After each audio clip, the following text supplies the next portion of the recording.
This year's trade deadline is shaping up to be one of the weirdest we've seen in quite a long time. While it's not a market that is dry of talent, it's a market that hasn't really taken shape, and we're less than a week away from July 30th, which is when all trades must stop after 4 p.m. Now, I'm not sitting here and saying that the Yankees are going to walk into this deadline without a plan, that teams don't have a plan, and that they don't have a list of players that they're interested in acquiring.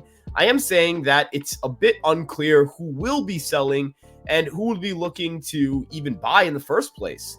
The third wild card creates a lot of interesting questions about which teams are in or out of the playoff mix, and whether that's good for baseball or not is something that I don't necessarily think I'm in the position to speak of or speak on, but it's definitely interesting. There are a lot of teams that are, in the middle, and this next week really will determine whether they're going to buy or sell. With that being said, we're going based off of players and teams that either A, have been reported to have some interest in selling, or B, are just looking like they're going to fall out of it.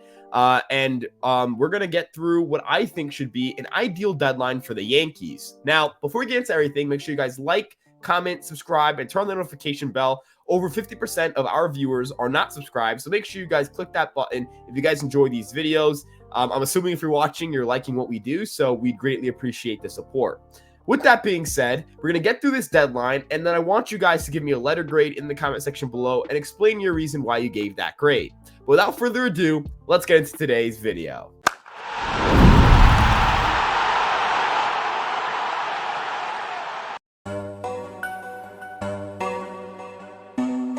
Let's get it started with our first big trade, and that's acquiring Matt Chapman from the San Francisco Giants for infielder Jorbit Vivas and left-handed starting pitcher Brock Selvage. The San Francisco Giants currently sit 4.5 games out of the wild card picture, and while they're technically not out of it, it seems very unlikely that they're going to climb the myriad of teams ahead of them who are not only playing better baseball as of late, but also have a little more talent on their roster. I know Foreign Zaidi has not been the kind of GM to sell at the trade deadline, but last year they were actually in it, and the year prior they were a little bit better. So I do wonder if this season kind of changed their tune, especially given that they really haven't had any success and they haven't been selling pieces and capitalizing on opportunities to potentially get better at the deadline. I'm not sitting here and saying that Matt Chapman is some superstar, but he is 7th among all third basemen in F4 this season and has consistently ranked in the top 10 at the position over the last half decade.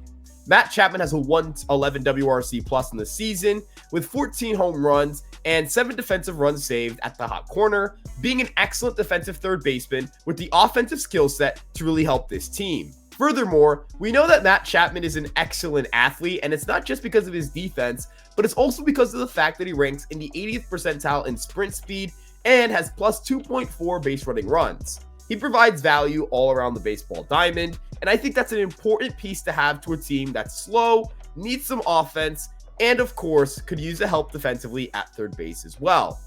Technically, he's a free agent after the 2026 season, but Matt Chapman is likely to pick up an opt-out that would allow him to hit the free agent market at the end of this year. It is a player opt-out, and we'll get into that in a bit. Now, I don't think that Matt Chapman is a perfect player by any means. I think he's a good, not great hitter, and I think he's a good, not elite defender like he was before. But that kind of player is perfect for the Yankees. They need a really strong infield bat, and I think he's going to provide that while being an excellent defensive piece. I would also like to add that, again, the Giants really don't look like they're in this playoff race, so I do foresee them at least entertaining or fielding offers for Chapman. Now, when it comes to that opt-out, here's why the value for Matt Chapman isn't as high as maybe it would be without that contract. So with that player opt-out, it basically means that if Matt Chapman is bad, you're on the hook for $18 million. So you are taking a risk here, and if the Yankees choose to not take that risk and go a different way or a different direction with the infield, I would have no problem. I would completely understand. And, it's their decision to make. It's Brian Cashman's call. Obviously, they're going to project player value and try to see maybe do they think he's going to get better as the season goes on and so forth. But Chapman, he has cut down his strikeout rate. He is still hitting for power, and I think he has an approach that will work even better in a place like Yankee Stadium, where the corners are a little more pulled in than San Francisco. With that being said, though, let's move on to our next big trade.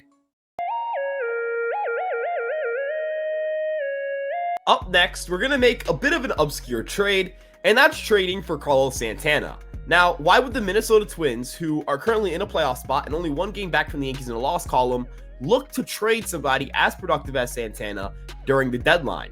Well, Jeff Passan of ESPN reported that the Twins could be looking to buy or sell or do both. And the reason for that is because they're dealing with some heavy financial constraints. Now, do I agree with a team in contention screaming poor when their owners are billionaires? No, but again, that's a different conversation for a different day. Santana has a 2.1 F4, a 119 WRC+, a 769 OPS, plus 5 defensive runs saved, plus 9 outs above average, and he's a free agent after the 2024 campaign.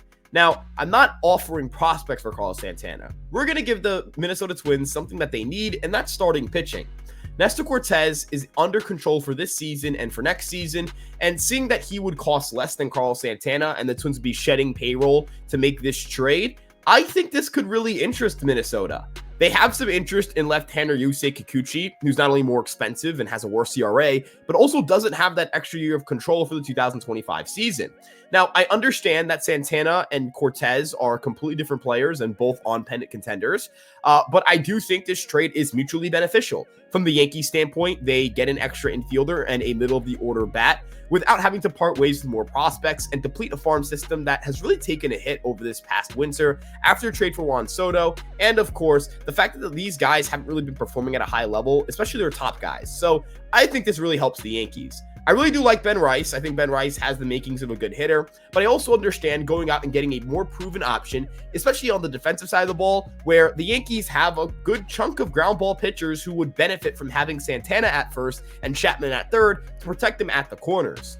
Now, I'm also looking at this from the standpoint of Santana providing an offensive profile that would really work well in the cleanup spot. He has 14 home runs and 20 doubles. He would hit more home runs at Yankee Stadium because the ballpark plays more favorably to his swing. And he doesn't strike out a lot, nor does he have chase issues. He works a good bit of walks. So he kind of has this all-around profile as a switch hitter who has some pretty even splits on both sides. And hitting in between Aaron Judge and Giancarlo Stanton, in my opinion, would give both of them the protection they need and make it really hard for managers to just throw some hard-throwing righty to try to tackle them. I also think it's important to note when it comes to this kind of trade that this is all speculatory. I'm not going based off of, any inside information I have, more so based off of public reporting, and public reporting would suggest that the Twins could look to shed payroll. It is interesting because they have 3 infielders coming back from the IL, I think 2 of them on rehab assignments in Royce Lewis and Jose Miranda, who have higher OPS plus numbers than Carlos Santana. So from the Twins' perspective, they could be getting better by making this trade. They would add to the rotation, and then come the postseason, they would have 4 infielders with a higher OPS plus than the current infielder they have in Carlos Santana at first base. Jose Miranda can play first, and he's not necessarily an adequate third baseman. Willie Castro can play second, Royce Lewis can play third, and Carlos Correa can play short. So from my perspective, this makes the Twins better. They also have Matt Wallner DHing, and he's really starting to find it again after a great 2023 season. So I'm not necessarily under the perception that the Twins would be adverse to trading Santana for the right player. I also have the Yankees eating some of Cortez's salary to make this trade a little more feasible for the Twins, make it so that they get even more salary relief, and it opens up more room for them to acquire a different player at the trade deadline. This is definitely the most interesting and weird trade on this list, but it's one that I think could make the Yankees that much better.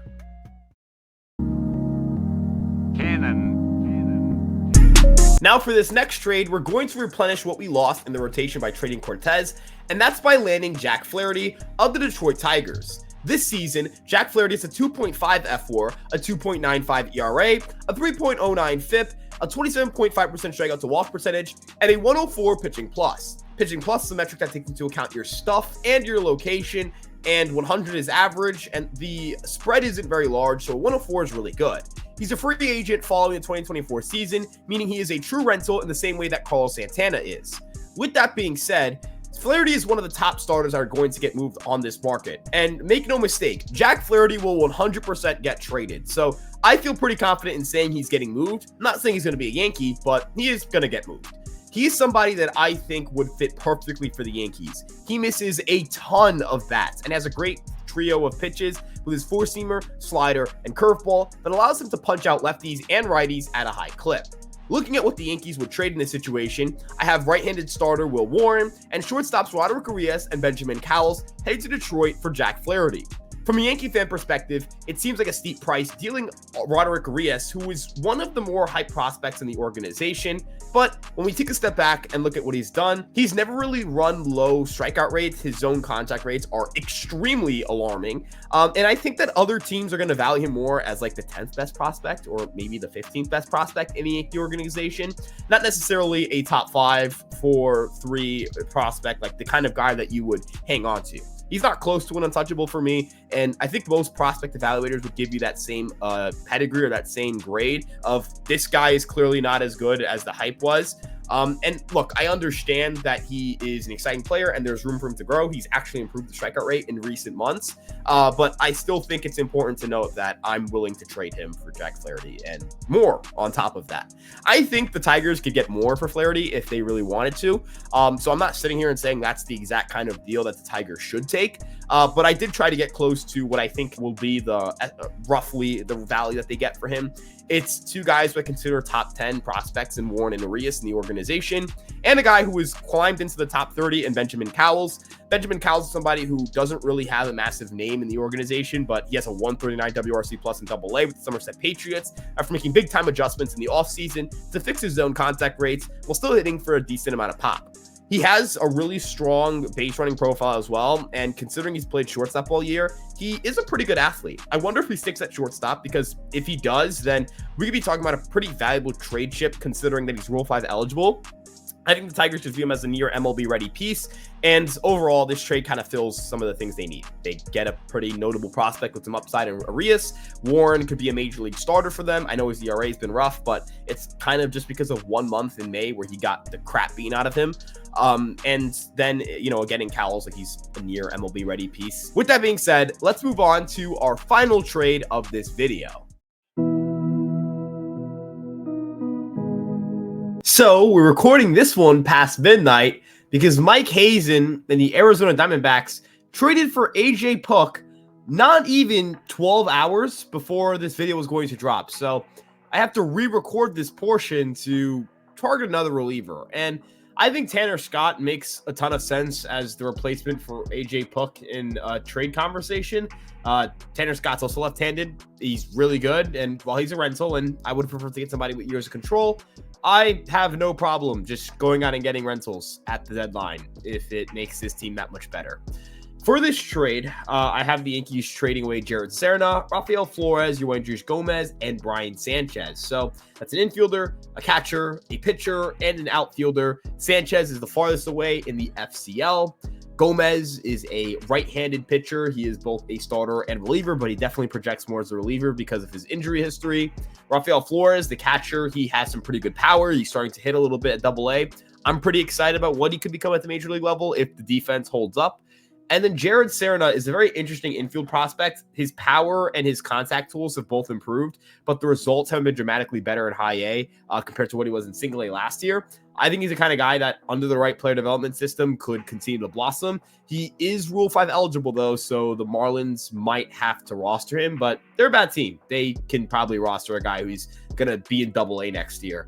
This is a package of players who have upside. One of them could be major league ready in Gomez. Another has a lot of upside in Sanchez, and then Flores and Serna's cases, they shouldn't be too far away from major league debuting, and they both play premium positions, with Serna playing shortstop, Flores playing catcher, and the Marlins being awful at both positions. So I think they could use some depth there organizationally. We'll see if that's a trade that goes down for the Yankees. They are interested. Ken Rosenthal linked them to Scott as recently as as I'm recording this, like 2 hours ago. But we'll see what happens. Randy Rosarena got traded to the Mariners while I was recording this.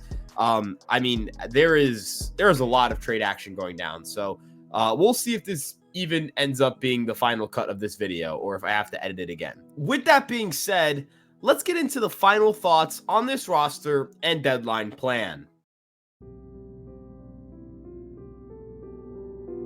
So I think the Yankees would walk away with, an embarrassment of riches on both the offensive and pitching sides of the baseball.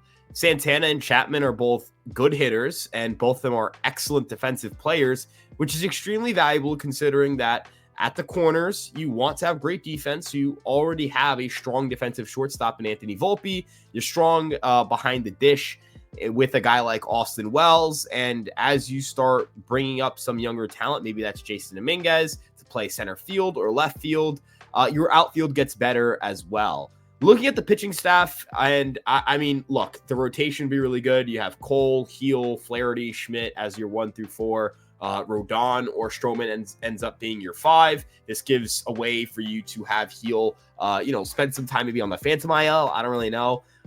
You could spell him some time out of the rotation, keep him rested for the postseason. And you look at the bullpen, Tanner Scott, Clay Holmes, Luke Weaver, that's an unbelievable trio. You look at the middle relief innings, you're going to get guys like Efros and guys like Hamilton back. You have Canely, you have Tonkin. Those 2 guys have been really excellent in middle relief roles. Obviously, you can push a starter into your bullpen, a guy like a Rodon or a Stroman or both come postseason time. Look, I don't think this team's perfect. You have questions about Gleyber Torres at second. You have questions about relying on Jason Dominguez to overtake Alex Verdugo, who has not been great in left field. The bullpen still, it's a very volatile group because it's a bullpen. If one guy or 2 guys get hurt, your entire roster kind of goes to crap. In hindsight, would I have liked to gotten a 5th arm? Yes, I originally had the Yankees acquiring 2 relievers in that trade with Miami, but I kind of just don't know what 2-player package would make sense. I guess you could argue Andrew Nardi, but they've really, in this hypothetical, they'd be parting ways with a lot of prospect pieces. And unless you're trading, Spencer Jones, maybe get an upgrade at third base instead of Chapman, you go after like Isaac Paredes. Maybe that saves your farm a little bit in terms of depth. I don't really know. But hey, I think they addressed all of their areas of need in this hypothetical plan, of course. But we'll see what the Yankees do. There are some interesting names still out there. The deadline's finally starting to heat up a little bit. We just saw that trade for AJ Puk. We saw a trade for Andy Rosarena. We'll see if other trades start to go down. I think that a Rosarena trade indicates the Rays are sellers. Maybe, knowing that post this video, maybe I would have, been a little more adamant about trading for someone like Brandon Lowe or Isaac Paredes, who I think would be awesome additions for this team. I think Brandon Lowe in specific does not get enough conversation or does not get talked about enough. But with that being said, give me a letter grade on this deadline. Let me know why you guys gave me that letter grade. And of course, make sure to like, comment, subscribe, and turn on the notification bell. Check us out on our various social media platforms on Instagram, TikTok, Twitter, Facebook, and of course this YouTube page. You can check out empiresportsmedia.com for all of your updates on all of your favorite New York sports teams. You can see the original version of this deadline plan, which included AJ Puk, but unfortunately the Diamondbacks again just kind of stole that from me. So we'll see. But again, thank you guys so much for tuning in, and we'll see you guys in the next one. Peace out.